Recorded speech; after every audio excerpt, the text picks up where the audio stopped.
Доколку идната недела се одржат парламентарни избори, убедлив победник на истите ќе биде ВМРО ДПМН, покажува најновата анкета на Институтот за политички истражувања.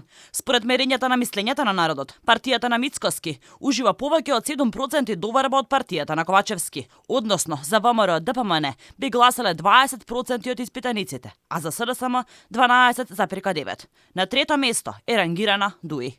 Ниедна 18,3%, не сака да каже 14,6%.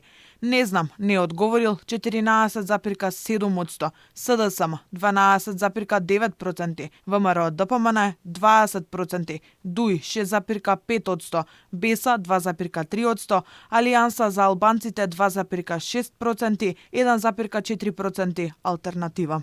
На прашањето во кој политичар имаат најголема доверба, на прво место е Христијан Мицкоски, кој ужива речиси 3 пати повеќе доверба од актуелниот премиер Димитар Ковачевски. Односно за Мицкоски се изјасниле 13,5%, а за Ковачевски само 5%, што според анкетата го рангира премиерот на третото место според изјаснувањето на испитаниците. На второ место е Ахмети со 6,6% доверба. Интересно е што на оваа анкета доверба за екс-премиерот Заев имаат само 1,5%, што е близу до вербата која ужива првиот човек на алтернатива Гаши, чија партија, барем според анкетата, не е рангирана ни во првите 3 партии по рейтинг.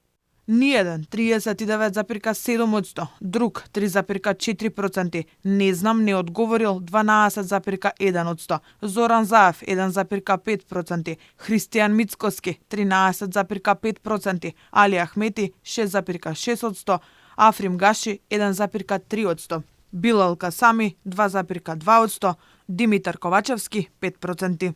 Покрај мерењата на мислењето за партиите и довербата на политичарите, ИПИС во својата анкета анкетира и за актуелниот договор со Бехтел и ЕНКА, односно на прашањето дали го поддржувате или сте против договорот со Бехтел и ЕНКА во сегашна форма, како што беше потпишан од страна на владата, 45,1% рекле дека се против договорот за изградбата на автопатските делници, 24,8% го поддржуваат, а 30,1% не одговориле.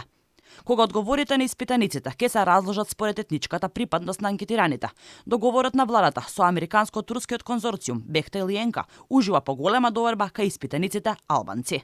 На прашањето, според вас, дали договорот со Бехтел и ЕНКА за изградба на автопатиштата е добар и треба веднаш да се реализира, или во него има корупција и мора да биде променет, повеќе од половина од анкетираните етнички македонци се изјасниле дека договорот е коруптивен.